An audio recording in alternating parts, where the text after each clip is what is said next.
Dear students, in this lecture we are going to discuss about the subject management concepts and thoughts. First of all, we will discuss what management means. For those who didn't know what management is, we can simply term management as planning and doing things in a systematic manner to achieve an objective. ഒരു objective achieve ചെയ്യുന്നതിന് വേണ്ടിയിട്ട് കാര്യങ്ങളെ plan ചെയ്ത് ഒരു proper വേയിൽ ചെയ്യുന്നതിനെ നമുക്ക് എന്തെന്ന് പറയാം? ജനറൽ സെൻസിൽ മാനേജ്മെന്റ് എന്ന് പറയാം. മാനേജ്മെന്റ് എന്ന് പറയുന്നത് നമ്മുടെ ജീവിതത്തിൽ അല്ലെങ്കിൽ നമ്മളുമായിട്ട് അസോസിയേറ്റ് ചെയ്യുന്ന എല്ലായിടങ്ങളിലുമുണ്ട്. ഒരു സ്റ്റുഡൻറ് ഇപ്പോൾ അയാളുടെ എക്സാമിന് വേണ്ടിയിട്ട് പ്രിപ്പയർ ചെയ്യുന്നു, അല്ലെങ്കിൽ അയാളുടെ എക്സാമിന് ഹയസ്റ്റ് മാർക്ക് വാങ്ങുക എന്നുള്ളതാണ് അയാളുടെ ഒബ്ജക്റ്റീവ് എങ്കിൽ ആ ഒബ്ജക്റ്റീവ് അച്ചീവ് ചെയ്യാനായിട്ട് അയാൾ എന്ത് ചെയ്യേണ്ടി വരും?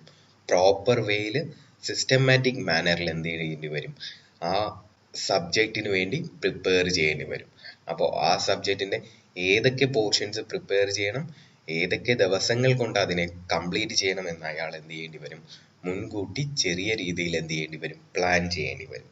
ഈ പ്ലാൻ ചെയ്ത കാര്യങ്ങളെ അയാൾ ഒരു സിസ്റ്റമാറ്റിക് മാനറിൽ എന്ത് ചെയ്യേണ്ടി വരും? കംപ്ലീറ്റ് ചെയ്യേണ്ടി വരും. അതായത് അയാൾക്ക് മനസ്സിലാകുന്ന സമയത്ത് പഠിക്കുക, മനസ്സിലാകുന്ന മെത്തേഡ്സ് യൂസ് ചെയ്ത് എന്ത് ചെയ്യുക? പഠിക്കുക. അതിനുശേഷം പ്രോപ്പർ വേയിൽ പോയി അതിനെന്ത് ചെയ്യുക? എക്സാമിന് എഴുതുക. എന്നാൽ മാത്രമേ അയാൾക്ക് ആ എക്സാമിന് ഹയസ്റ്റ് മാർക്ക് വാങ്ങുക എന്നുള്ള ഒബ്ജക്റ്റീവ് എന്ത് ചെയ്യാൻ പറ്റത്തുള്ളൂ? അച്ചീവ് ചെയ്യാൻ പറ്റത്തുള്ളൂ. അപ്പോൾ മാനേജ്മെന്റ് എല്ലായിടത്തുമുണ്ട്. ഇപ്പോൾ വീട്ടിലെ കാര്യം, ഹൗസ് ഹോൾഡ് തിങ്സ്, വീട്ടമ്മമാർ അല്ലെങ്കിൽ നമ്മുടെ അമ്മമാർ മാനേജ് ചെയ്യുന്നത്, അവര് ഓരോ കാര്യങ്ങളും പ്ലാൻ ചെയ്തിട്ടാണ് അവരെന്ത് ചെയ്യുന്നത്. അല്ലെങ്കിൽ അവിടെ ഒരു ചെറിയ രീതിയിലുള്ള മാനേജ്മെന്റ് എന്ത് ചെയ്യുന്നുണ്ട്? ഇൻവോൾവ് ചെയ്യുന്നുണ്ട്. അപ്പൊ മാനേജ്മെന്റിനെ നമുക്ക് മലയാളത്തിൽ പറയാൻ പറ്റുന്നത്, അതിന്റെ മീനിങ്ങിനെ നമുക്ക് നടത്തിപ്പെന്നോ നേതൃത്വമെന്നോ ഭരണമെന്നോ ഒക്കെ എന്ത് ചെയ്യാം? പറയാൻ പറ്റും. അപ്പൊ പ്രോപ്പർ മാനേജ്മെന്റ് ഇല്ല എങ്കിൽ ഒരു കാര്യങ്ങളും നമുക്ക് എന്ത് ചെയ്യാൻ പറ്റത്തില്ല? നല്ലപോലെ ചെയ്യാൻ പറ്റത്തില്ല. ഇപ്പോൾ ഒരു കുട്ടിയുടെ കേസ്, അയാൾ പ്രോപ്പറായിട്ട് പഠിക്കുന്നില്ല, അയാളുടെ എക്സാംസിന് വേണ്ടി പ്രോപ്പറായിട്ട് പഠിക്കുന്നില്ല എങ്കിൽ അയാൾക്ക് എന്ത് കിട്ടത്തില്ല? പ്രോപ്പർ മാർക്സ് കിട്ടത്തില്ല. അപ്പോൾ മാനേജ്മെന്റ് എന്ന് പറയുന്നത് എല്ലായിടത്തും എന്താണ്? എസെൻഷ്യൽ ആയിട്ടുള്ള ഒരു കാര്യമാണ്. ഈ എസെൻഷ്യൽ ആയിട്ടുള്ള കാര്യം ഇല്ലാതെ ആർക്കും എന്ത് ചെയ്യാൻ പറ്റത്തില്ല? മുന്നോട്ട് പോകാൻ പറ്റത്തില്ല. അപ്പോൾ നമ്മൾ അച്ചീവ് ചെയ്യേണ്ട കാര്യത്തിന് പ്രോപ്പറായിട്ട് ഡിസൈഡ് ചെയ്ത് ആ ടൈം ലിമിറ്റിൽ തന്നെ നമ്മൾ എന്ത് ചെയ്യേണ്ടി വരും. ഇപ്പോൾ എക്സാംസിന്റെ കാര്യം നമ്മൾ പറഞ്ഞു. ഇപ്പോൾ 10th പഠിക്കാനുള്ള സബ്ജക്റ്റ് നമ്മൾ നെക്സ്റ്റ് ഇയറിലേക്ക് മാറ്റി വെച്ച് കഴിഞ്ഞാൽ നമ്മുടെ 10th എന്താവും? ഫെയിൽ ആവും.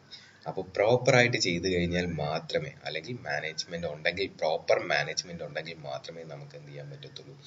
ലൈഫിലായാലും ബിസിനസ്സിലായാലും എന്ത് ചെയ്യാൻ പറ്റത്തുള്ളൂ? സർവൈവ് ചെയ്യാൻ പറ്റത്തുള്ളൂ. ഇനി ബിസിനസ്സിൽ എന്താണ് മാനേജ്മെന്റ് എന്ന് പറയുന്നത്? ബിസിനസ് സെൻസിൽ മാനേജ്മെന്റ് എന്ന് പറഞ്ഞു കഴിഞ്ഞാൽ നമുക്ക് സിമ്പിൾ ടേംസിൽ പറയാൻ പറ്റുന്നത് getting things done through others. In business terms, management simply refers to getting things done through others. മറ്റുള്ളവരെ കൊണ്ട് കാര്യങ്ങൾ ചെയ്യിക്കുന്നതിനെ നമുക്ക് മാനേജ്മെന്റ് എന്ന് പറയാം. മറ്റുള്ളവരെ കൊണ്ട് കാര്യങ്ങൾ പ്രോപ്പർ വേയിൽ ചെയ്യിക്കുന്നതിനെ നമുക്ക് ബിസിനസ് ടേംസിൽ മാനേജ്മെന്റ് എന്ന് പറയാൻ പറ്റുന്നതാണ്. മാനേജ്മെന്റിന്റെ ഇൻവോൾവ്മെന്റ് ബിസിനസ്സിലേക്ക് വരുന്നത് 1880s മുതലാണ്. റോബർട്ട് ഓവൻ, ആഡം സ്മിത്ത് എന്നിവരുടെയൊക്കെ കോൺട്രിബ്യൂഷൻസിലൂടെയാണ് മാനേജ്മെന്റ് എന്ന് പറയുന്ന കാര്യം നമ്മുടെ ബിസിനസ്സിലേക്ക് എന്ത് ചെയ്യുന്നത്? ഇവോൾവ് ചെയ്തു വരുന്നത്. നമ്മുടെ ഈ സബ്ജക്റ്റിനകത്ത് നമ്മൾ പഠിക്കുന്നത് മാനേജ്മെന്റിന്റെ ഡിഫറെന്റ് കോൺസെപ്റ്റ്സും ഡിഫറെന്റ് തോട്ട്സുമാണ്. ഓരോ തിങ്കേഴ്സും അല്ലെങ്കിൽ ഓരോ മാനേജ്മെന്റ് തിങ്കേഴ്സും മാനേജ്മെന്റിനെ ഡിഫറെന്റ് രീതിയിലാണ് എന്ത് ചെയ്തേക്കുന്നത്? ഡിഫൈൻ ചെയ്തേക്കുന്നത്. അപ്പോൾ ഈ ഡെഫിനിഷൻസും അവരുടെ ഓരോ കൺസെപ്റ്റ്സും എന്തൊക്കെയാണ് എന്നുള്ളതാണ് നമ്മുടെ ഈ മാനേജ്മെന്റ് കൺസെപ്റ്റ്സ് ആൻഡ് തോട്ട്സ് എന്ന് പറയുന്ന സബ്ജക്റ്റിനകത്ത് എന്ത് ചെയ്യുന്നത്? കവർ ചെയ്ത് പോകുന്നത്. ആദ്യമായി നമ്മൾ നോക്കുന്നത് നമ്മുടെ first module nature and evolution of management ആണ്. What is management? In simple terms we can say that management is the art of getting things done through others. മറ്റുള്ളവരെ കൊണ്ട് കാര്യങ്ങൾ ചെയ്യിപ്പിക്കുന്ന കലയെ നമുക്ക് എന്തെന്ന് പറയാം? മാനേജ്മെന്റ് എന്ന് പറയാം. നെക്സ്റ്റ് നമുക്ക് നോക്കേണ്ടത് meaning of management. What you mean by management എന്നുള്ളതാണ്. Management is the art of planning, organising, directing and controlling the affairs of an organization for effective utilization of human and material resources to achieve the objective of an enterprise.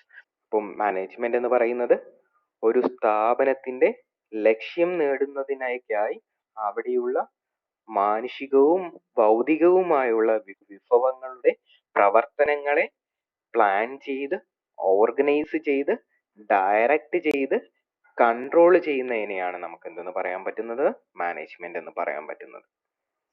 Plan ചെയ്യുക എന്ന് പറഞ്ഞു കഴിഞ്ഞാൽ ആലോചിക്കുക അല്ലെങ്കിൽ അതിനെ പദ്ധതിവൽക്കരിക്കുക എന്നുള്ളതാണ്. Organise ചെയ്യുക എന്ന് വെച്ച് കഴിഞ്ഞാൽ സംഘടിപ്പിച്ച് മുന്നോട്ട് കൊണ്ടുപോകുക എന്നാണ് പറയാൻ പറ്റുന്നത്. ഡയറക്റ്റ് ചെയ്യുക എന്ന് വെച്ച് കഴിഞ്ഞാൽ വേണ്ട നിർദ്ദേശങ്ങൾ കൊടുക്കുക എന്നുള്ളതാണ്. കൺട്രോൾ ചെയ്യുക എന്ന് പറഞ്ഞു കഴിഞ്ഞാൽ നിയന്ത്രിക്കുക എന്നുള്ളതാണ്. അപ്പോൾ ഒരു സ്ഥാപനത്തിലെ അല്ലെങ്കിൽ ഒരു സ്ഥാപനത്തിന്റെ ലക്ഷ്യം നേടുന്നതിനേക്കായി അവിടെയുള്ള മാനുഷികവും ഭൗതികവുമായുള്ള വിഭവങ്ങളുടെ പ്രവർത്തനങ്ങളെ പ്ലാൻ ചെയ്ത് ഓർഗനൈസ് ചെയ്ത് ഡയറക്റ്റ് ചെയ്ത് കൺട്രോൾ ചെയ്യുന്നതിനെയാണ് നമുക്ക് എന്തെന്ന് പറയാൻ പറ്റുന്നത്, മാനേജ്മെന്റ് എന്ന് പറയാൻ പറ്റുന്നത്.